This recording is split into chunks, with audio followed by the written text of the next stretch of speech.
señora Espinar Mesa Moles, del Grupo Parlamentario Socialista. Muchas gracias, presidente. Muy buenos días, señoras y señores diputados. Señora Ayuso, 6 de cada 100 víctimas por el COVID en toda España murieron atrapadas en los protocolos de la vergüenza en las residencias de Madrid. 6 de cada 100. Pero no solo es cuánta gente murió, sino también cómo murieron aquí, en Madrid, mientras usted gobernaba. ¿Es capaz, señora Ayuso, de entender la diferencia? Mire, 5 años después, ni pide perdón, ni cuenta la verdad, ni repara a los familiares de las víctimas. Sería un buen ejercicio de rendición de cuentas que hoy usted aquí nos contara por qué aprobó esos protocolos, por qué no trasladó a esas personas a los hospitales, por qué no medicalizó a las residencias. En definitiva, señora Ayuso, ¿por qué los abandonó? ¿Por qué dejó que murieran así? Muchas gracias. Muchas gracias, señoría. Nuestra rendición de cuentas como Gobierno es muchísimo mejor que la suya, que fíjese incluso que sabemos hasta dónde tenemos la oficina. Gracias. Escuche, la tía Chelo no murió, a la tía nos la mataron. No estaba enferma, no necesitaba paliativos como sí necesitó el tío Pepe con su cáncer. Necesitaba un respirador, una medicación, pero no la llevaron al hospital porque alguien lo prohibió. En la última videollamada, en la cama, con la mascarilla azul medio caída, le dije: aguanta, tía, aguanta, que tenemos que jugar al parchís. No se me va su cara de angustia y de miedo. Murió el 6 de abril del 2020. Señora Ayuso, ¿en qué momento, en una democracia como la nuestra, una presidenta regional puede amenazar a las víctimas en vez de protegerlas? ¿Puede amedrantarlas en vez de auxiliarlas? Silencio.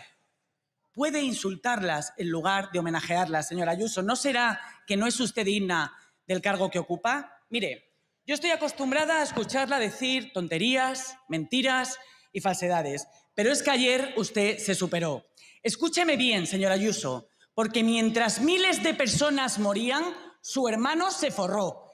Mientras miles de personas morían sin atención hospitalaria, su novio se forró. Señora Ayuso, su entorno utilizó la pandemia para dar pelotazos y luego intentó engañar a Hacienda. Hágase un favor hoy, háganoslo a todos. Pida perdón y dimita, y si no, cállese. Y si no, silencio, silencio, señorías. Mire, esta noche tiene usted el documental sobre las 7.291 víctimas de las residencias. Se emite a las 11:10 en las 2 y en el 24 horas. Véalo. Silencio, y luego asómese a la ventana silencio. de su casa y piense que 7.291 personas murieron sin atención hospitalaria mientras usted vive en un ático pagado con comisiones. Unos morían y otros se forraban para que usted viva como una reina, señora Ayuso. La izquierda de este país, el Partido Socialista, no defrauda. Cada vez que hay una tragedia, intentan politizarla, instrumentalizarla. Siguen recogiendo pellets algunos, siguen... Ya. Miren, la tragedia, la pandemia, es que encima va directamente con ustedes, porque son ustedes los que gestionan el gobierno de la nación, son ustedes los que tienen que escuchar las alertas sanitarias que durante enero, febrero, marzo avisaba que venía una gran ola, una gran pandemia, pero ustedes estaban más preocupados en llevarnos a las calles y seguir instrumentalizando a las mujeres con un supuesto feminismo que se les cae por los 4 costados.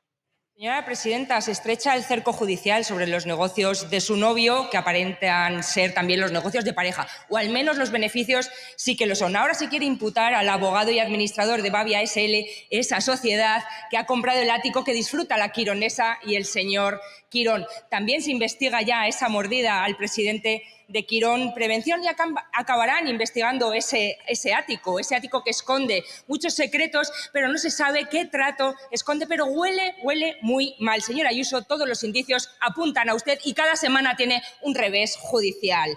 Presidenta, estos días se cumplen 5 años del primer confinamiento y 5 años de los protocolos de la vergüenza. Usted ha encarado esto como lo haría Carlos Mazón, intoxicando desde las instituciones, sacando pecho de la gestión que convirtió Madrid en la capital europea con mayor exceso de mortalidad en la pandemia, igual que Mazón saca pecho de la gestión que ha dejado morir a 227 personas. Creo que por eso nunca lo nombra, porque tiene miedo de acabar como él, atrapada en sus mentiras y en su soberbia. En la pandemia los trabajadores esenciales estuvieron a la altura para salvarnos mientras usted redoblaba su ofensiva contra la sanidad pública que nos salvó. El pueblo madrileño estuvo a la altura, mientras su entorno, señora presidenta, solo buscaba cómo hacer un pelotazo en medio de la tragedia. Usted lleva 5 años intoxicando, insultando y haciendo luz de gas a los familiares de las víctimas de los protocolos de la vergüenza. Y ahora dicen que solo eran 4.000. ¿Y con qué ligereza lo dicen? Como si eso les exculpara de la gravedad, como si los protocolos fueran menos vergonzosos porque afectaran solo a 4.000 personas. Quieren descontar muertos como si descontar una cifra fuera menos grave su responsabilidad. Claro que fueron 7.291 y son datos de su gobierno. Fueron 7.291 y solo ocurrió en la Comunidad de Madrid. Mienten cuando dicen que ocurrió en toda España. Sí, es muy fácil decirlo, porque solo en Madrid firmó su gobierno unos protocolos que los dejaron morir por el hecho de vivir en residencias. Presidenta, mire, deje de censurar y de esparcir bulos. Televisión Española no es Telemadrid ni Aló, presidenta. Hágase un silencio, favor señorías, silencio. Y prenda Televisión Española por una vez. Vea el documental que se llama 7.291 y créame, se le va a helar el corazón. Gracias.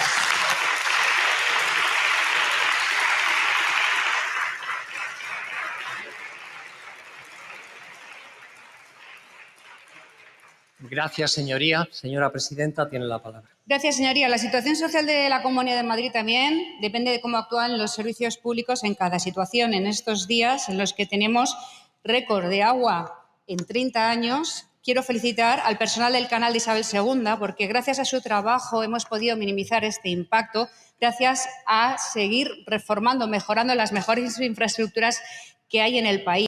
Lo cierto es que en política de víctimas ustedes llevan imponiendo una jerarquía absolutamente terrible durante décadas. Terrible porque no atiende ni al grado de sufrimiento de las víctimas ni al grado de crueldad de los verdugos. Tiene que ver exclusivamente con el grado de afinidad que ustedes tienen con unas víctimas sí y con otras no.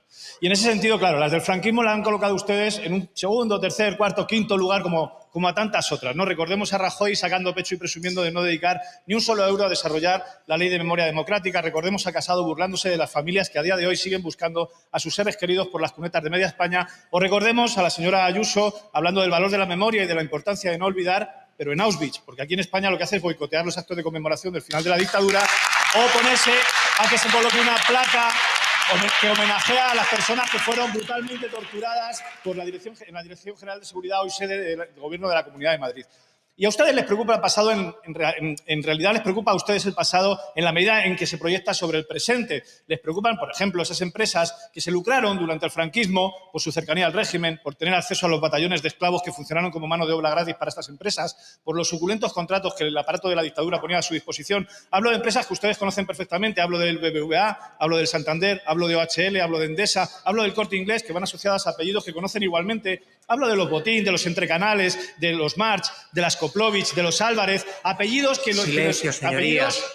Silencio, dejen hablar. Apellidos que en los años 30 del siglo pasado aparecían financiando al fascismo y que en los albores de los años 30 de este siglo aparecen en los papeles de Wikileaks como financiadoras de plataformas ultracatólicas y de extrema derecha como Hazte Oír o como Citizen Go, que es una plataforma que aglutina a millonarios de medio mundo que financian a grupos de extrema derecha como Vox.